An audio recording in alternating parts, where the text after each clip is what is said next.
Student, आप सभी का स्वागत है एपीएन एजुकेशन पर। हम लोग ये 3 चैप्टर तक कंप्लीट कर चुके थे क्लास 3 का साइंस।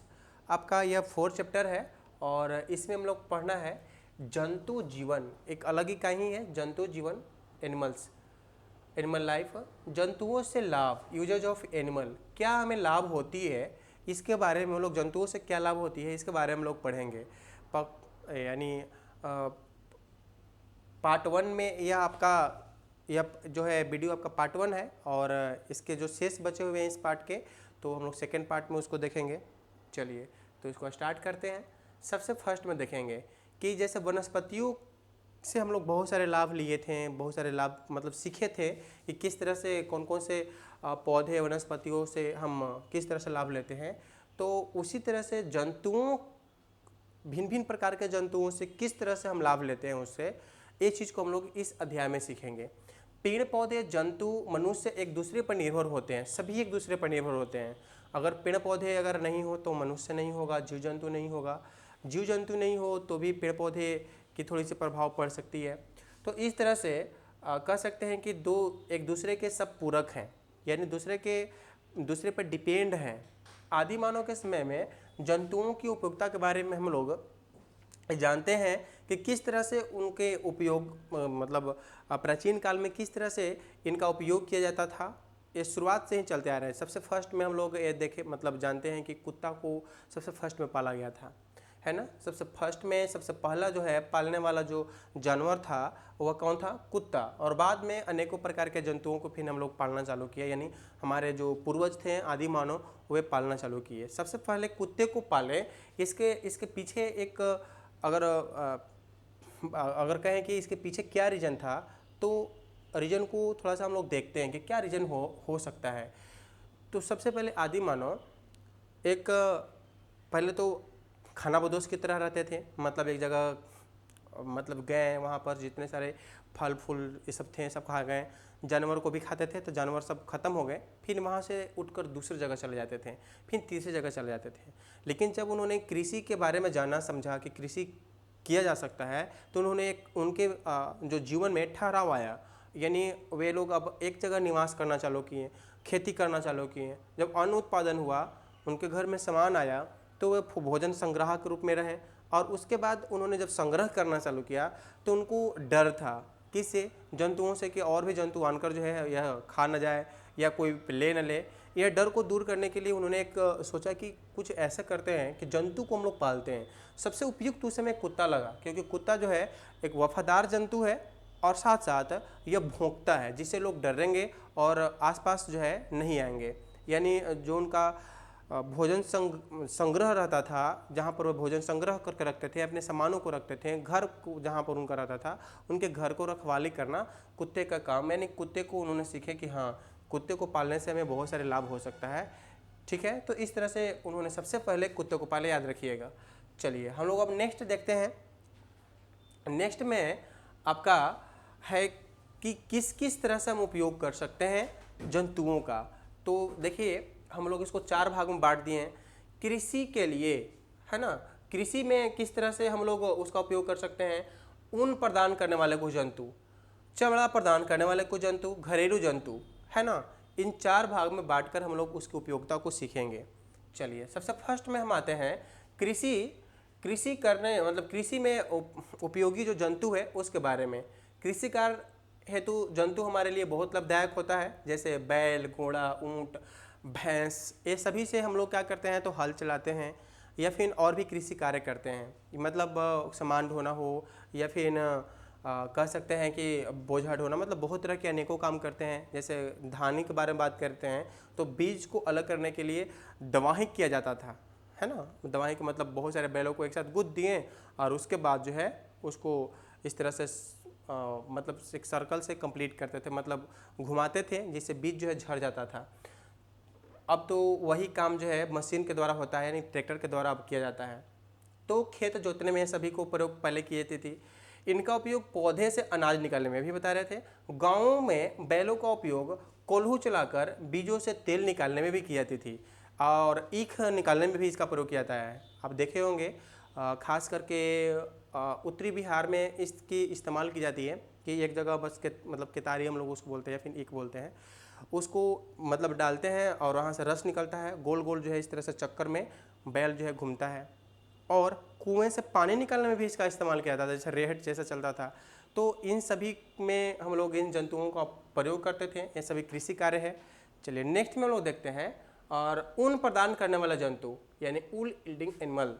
देखिए यहाँ पर एक व्यक्ति है जो इस भेड़ से ऊन निकाल रहा है ना, देख रहे हैं ना, ऊल मतलब ऊन निकाल रहा है और ऊन से बने हुए सामान देख लीजिए, यहाँ पर सामान बने हुए हैं, यहाँ पर देखिए स्वेटर बना हुआ है। तो ऊन से ही ये सब निर्माण होता है।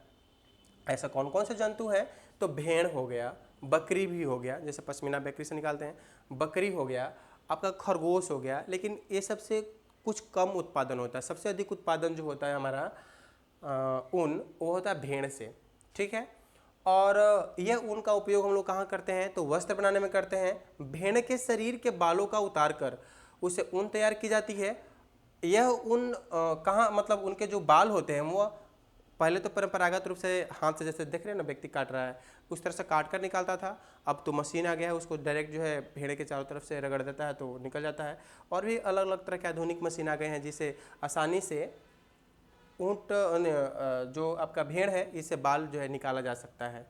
तो इस तरह से आप समझ गए होंगे कि कौन कौन से ऐसे जंतु हैं जो जिससे ऊन उत्पादन की जा सकती है, ऊन निकाला जा सकता है। और ऊन हमारे लिए मतलब जो है किस तरह से महत्वपूर्ण है, यानी उससे हम लोग वस्त्र बनाते हैं और वस्त्र से यानी धागा बनता है, मतलब ऊन से धागा बनता है और धागा से फिर अन्य प्रकार के जैसे कम्बल बनाना हो, कपड़ा बनाना हो, स्वेटर बनाना हो। तो इस तरह से हम लोग उसमें बुनाई करके, या तो हाथ से बुनाई करके या फिर मशीन के द्वारा बुनाई करके हम लोग अनेक प्रकार के वस्त्र तैयार करते हैं। घर में आज भी महिलाएं लोग, इतना रेडीमेड का ज़माना हो गया है, मतलब डायरेक्ट कपड़े भी खरीद सकते थे, लेकिन आज भी घर के महिलाएं लोग स्वेटर बुनना पसंद करती है, यानी ऊन की सहायता से।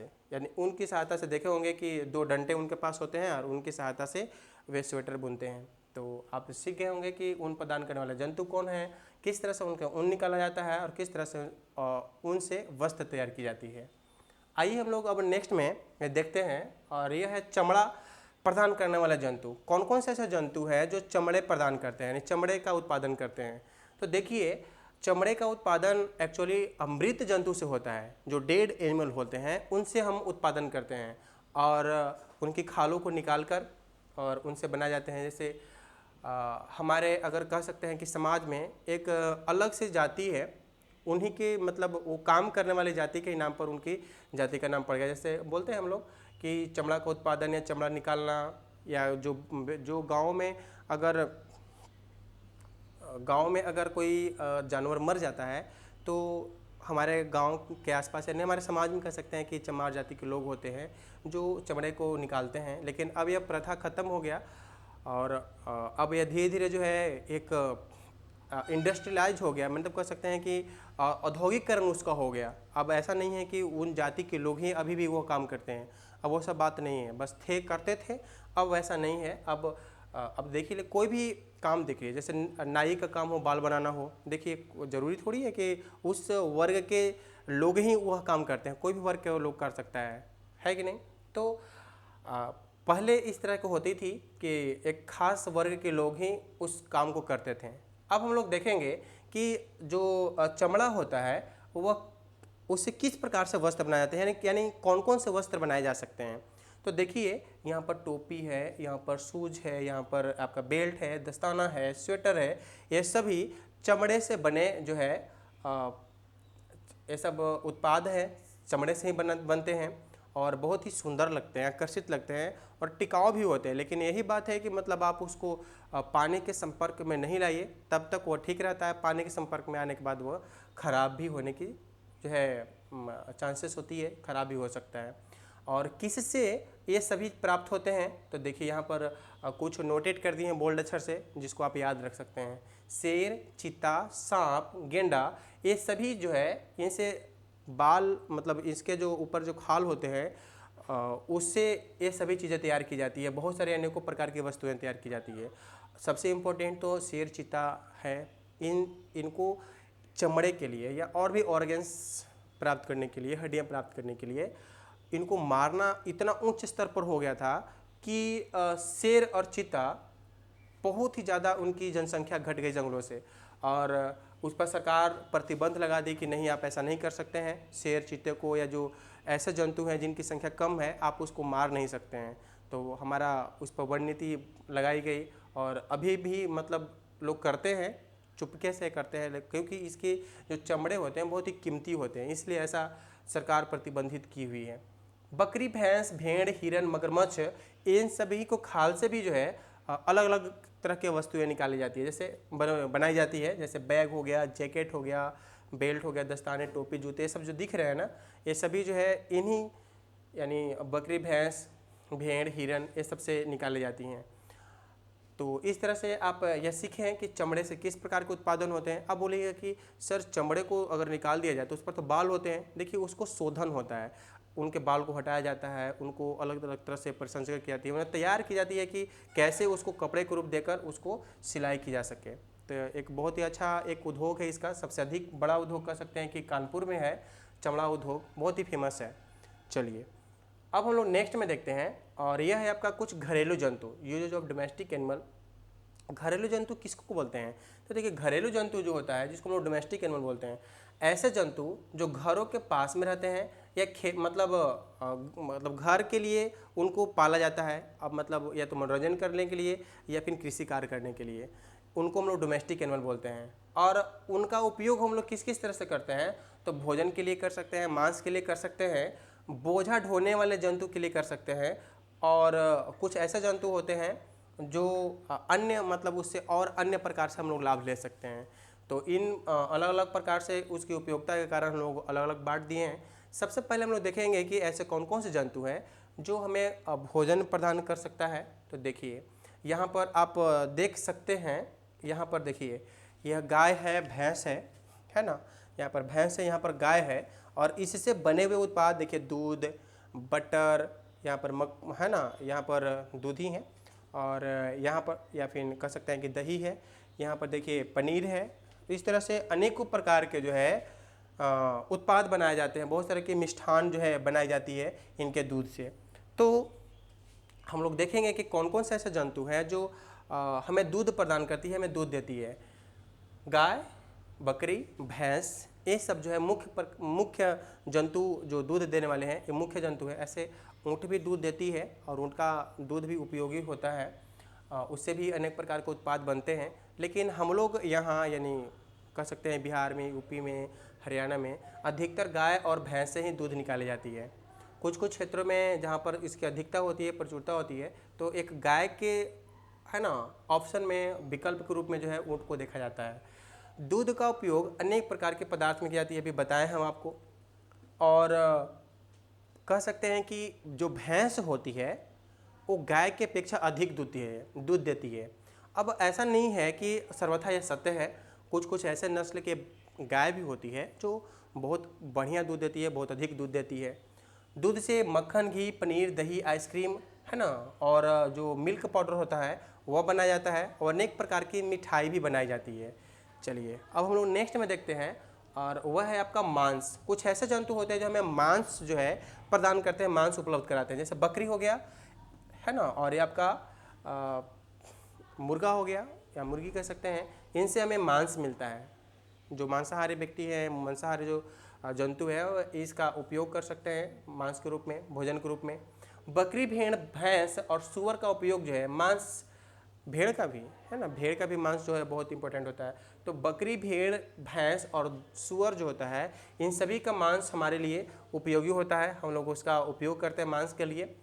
मुर्गी और बत्तख है ना, ये ऐसे जंतु हैं जिनके अंडे भी हम प्राप्त कर सकते हैं, अंडे का भी उपयोग कर सकते हैं, और साथ साथ उनके मांस भी हम लोग उपयोग में ला सकते हैं, भोजन करने के लिए हो इन जंतुओं का। जैसे किसका तो बत्तख हो गया और मुर्गी हो गया, इनके अंडे भी खाते हैं और साथ साथ इनके मांस भी खाते हैं, तो मांस देने वाले जंतु होंगे। और हम लोग आगे देखते हैं, और यह है बोझा ढोने वाला जंतु। बोझा ढोने वाला जंतु जैसे आपका सबसे पहले तो हम इसके बात करेंगे, हाथी हो गया, बोझा ढोने वाला जंतु में घोड़ा हो गया, जिससे रथ के सहायता से हम उसको तीरते हैं, बैल हो गया, ये सभी बोझा ढोने वाले जंतु हैं। तो इन्हें बोझा मतलब जो जंतु बोझा ढोता है या बोझा ढोने के काम आता है, तो हम लोग उसको बोलते हैं कि बोझा ढोने वाला जंतु है। घोड़ा, हाथी, गधा, खच्चर, ये सब जो है इसका उपयोग हम लोग भारी सामान को एक जगह से दूसरे स्थान पर ले जाने के लिए और पहुंचाने के लिए करते हैं।